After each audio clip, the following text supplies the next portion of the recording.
नमस्कार, मैं हूं रविंद्र जैन और आप देखना शुरू कर चुके हैं सबकी खबर। आज मध्य प्रदेश की राजधानी भोपाल की सड़कों पर एक राज्य प्रशासनिक सेवा की महिला अधिकारी की सड़क पर कुटाई हुई और ये कुटाई की पुलिस ने। दरअसल ये महिला अधिकारी भी अड़ी हुई है कि आप हमारा इस्तीफा मंजूर करिए क्योंकि उन्हें चुनाव लड़ना है, लेकिन राज्य सरकार ना तो इस्तीफा मंजूर कर रही है, ना ही उन्हें चुनाव का कोई उनके लिए सेफ स्पेस दे रही है ताकि वो चुनाव लड़ सके। ये महिला अधिकारी हैं राज्य प्रशासनिक सेवा की निशा बागरे। ये निशा बागरे छतरपुर में पोस्टेड थी, लवकुश नगर की एसडीएम रही हैं और पिछले कुछ दिनों से वे आमला से चुनाव लड़ना चाहती हैं, बैतूल जिले के आमला से। इन्होंने बौद्ध धर्म अपना लिया है, भगवान बुद्ध की उपासक हैं, लेकिन बताया जाता है कि बैतूल में जो आमला विधानसभा क्षेत्र है वहां इन्होंने अच्छी पकड़ बना रखी है, मतदाताओं पे काफ़ी अच्छी पकड़ है और ये चुनाव लड़ने की तैयारी पिछले लंबे समय से कर रही थी। पिछले दिनों इन्होंने अपने मकान के उद्घाटन के नाम पर छुट्टी मांगी थी और वे वहां भगवान बुद्ध का कोई बड़ा आयोजन करने वाली थी, लेकिन राज्य सरकार ने जब उन्हें छुट्टी नहीं दी तो वे अपना इस्तीफा पटक कर वहां चली गई थी। वे लगातार ड्यूटी से एक तरह से कह सकते हैं गायब हैं, क्योंकि राज्य सरकार ने ना इस्तीफा मंजूर किया है ना ही उनकी छुट्टी मंजूर की है। इसके बाद भी वे लगातार गायब हैं। पहले उन पर आरोप लगा था कि उनका ट्रांसफर छतरपुर हो गया, फिर भी भोपाल में उन्होंने सरकारी बंगले पर कब्जा करके रखा था, जिसे खाली कराने के नोटिस भी दिया गया उन्होंने खाली भी किया। लेकिन इन तमाम सारे विवादों को भी अखबार में छपवाती रहीं, सोशल मीडिया पर देती रहीं और अब अपना इस्तीफा मंजूर कराने के लिए, क्योंकि उन्हें चुनाव लड़ना है, चुनाव की अब आचार संहिता घोषित हो गई, चुनाव की तारीखें घोषित हो चुकी हैं। अब ऐसे में निशा बागरे क्या करेंगी, तो वे आचार संहिता लगने से पहले ही आमला से पदयात्रा लेकर भोपाल पहुंची थी। वे पैदल चलती हुई भोपाल पहुंची थी और वे भोपाल भी सीधी नहीं आई। पहले वो मुख्यमंत्री शिवराज सिंह चौहान के गांव जैत में पहुंची। वहां उन्होंने लोगों को बताया कि वे भी एक लाडली बहना है, वे भी एक भांजी हैं, लेकिन मामा उनके साथ न्याय नहीं कर रहे, उनका इस्तीफा मंजूर नहीं कर रहे हैं। अब निशा बागरे जब भोपाल पहुंची हैं तो ये क्लियर हो गया है कि उनके पीछे कौन है। अभी तक वो बता नहीं रही थी कि वो बीजेपी से लड़ेंगी या कांग्रेस से, लेकिन जब आज बोर्ड ऑफिस चौराहे पे पहुंची तो कांग्रेस के विधायक पीसी शर्मा उन्हें लेने पहुंचे।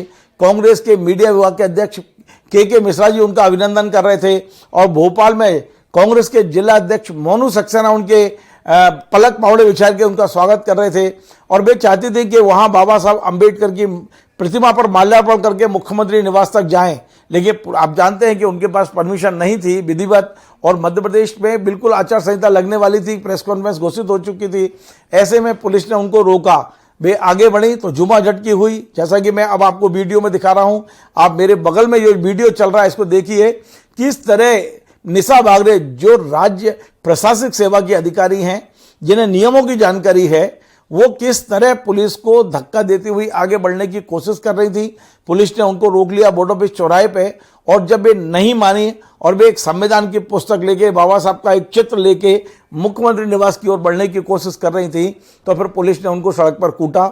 100% कूटा शब्द इसलिए कह रहा हूं क्योंकि झूमा झटकी मारपीट जैसा पुलिस होता है, पुलिस के पास जो हथियार होते हैं इसी तरह के होते हैं, उन्होंने उनकी पिटाई कर दी। उसके बाद उन्हें अरेस्ट करके ले जाया गया और उन्होंने फिर अपने सोशल मीडिया पर फिर से पोस्ट डाली है कि वो इस जुर्म से डरेंगी नहीं, जब भी शिवराज डरता है तो पुलिस को आगे करता है, इस तरह के नारे लगाए गए।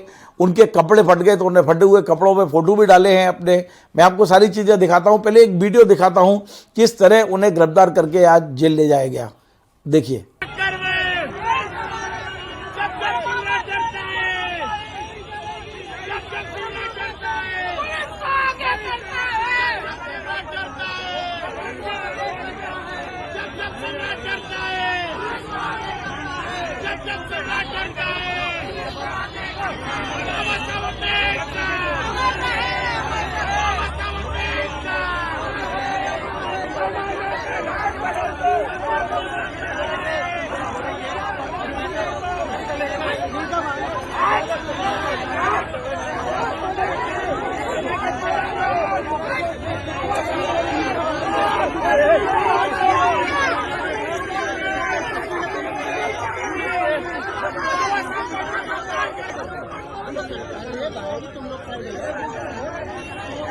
तुम लोग साइड हो रहे हैं। अरे भाई लोग तुम साइड हो।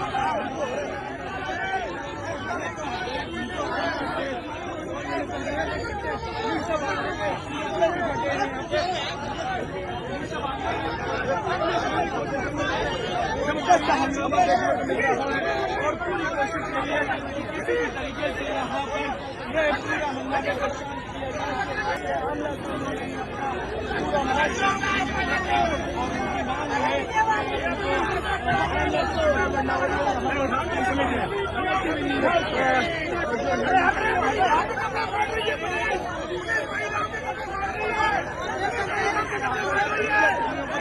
ये देखिए हाथापाई होती नजर आ रही है। ये देखिए हाथापाई होती नजर आ रही है। ये हाथापाई यहाँ पर दूसरी तरफ आप देखें निशा बांधने को जबरदस्ती यहाँ पर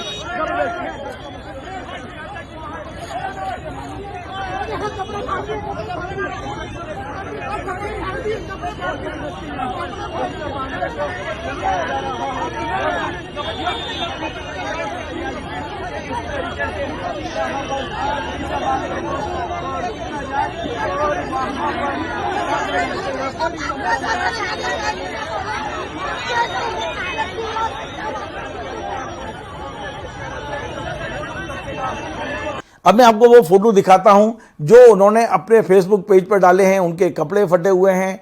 एक चित्र है बाबा साहब अंबेडकर का जो फट गया है, उस चित्र को वो दिखा रही हैं। लगातार वो इस बात को मुद्दा बनाने की कोशिश कर रही हैं कि राज्य सरकार उन पर जुल्म और जास्ती कर रही है। हालांकि ये सही है कि वे चुनाव लड़ना चाहती हैं, लेकिन इसकी एक प्रक्रिया रहती है। हाई कोर्ट वो जा चुकी हैं। हाई कोर्ट ने राज्य सरकार को टाइम दिया कि आप निर्णय लीजिए। राज्य सरकार ने निर्णय ले लिया कि हम आपका इस्तीफा मंजूर नहीं कर रहे। क्यों? क्योंकि उनके खिलाफ अभी कुछ जांच पेंडिंग है। जब तक जांच पूरी नहीं होगी वे इस्तीफा मंजूर नहीं हो सकता। इसके बाद भी निशा वागरे चाहती हैं कि उनका इस्तीफा मंजूर हो और उनके चुनाव के लिए उन्हें सेफ स्पेस दिया जाए, लेकिन राज्य सरकार देने के पक्ष में दिखती नहीं है। अब देखना होगा कि अब उनके पास क्या रह गया है। उन्होंने पदयात्रा भी निकाल ली, वो हाईकोर्ट भी हो आई हैं। अब वो कैसे चुनाव लड़ पाएंगी कि नहीं लड़ पाएंगी? यदि वो फॉर्म भरती हैं तो क्या उनका फॉर्म मंजूर होगा? क्योंकि आज तक राज्य सरकार में वो डिप्टी कलेक्टर के पद पर हैं, उनका इस्तीफा मंजूर नहीं किया गया है। हो सकता है आज की घटना के बाद सरकार उनके खिलाफ कोई और एक्शन ले, लेकिन फिलहाल अब ये तय नहीं है कि निशा वागरे आंवला से चुनाव लड़ेंगी या नहीं लड़ेंगी। अब देखना होगा कि निशा वागरे जेल से छूटने के बाद क्या निर्णय करती हैं, अगला कदम उनका क्या होगा। हम सबकी नज़र उनके अगले कदम पर है। आपको हमारा ये कार्यक्रम पसंद आए, आप इसे शेयर करें, लाइक करें, कमेंट करें और आपसे बार बार निवेदन है हमारे इस चैनल को सब्सक्राइब अवश्य करें। धन्यवाद।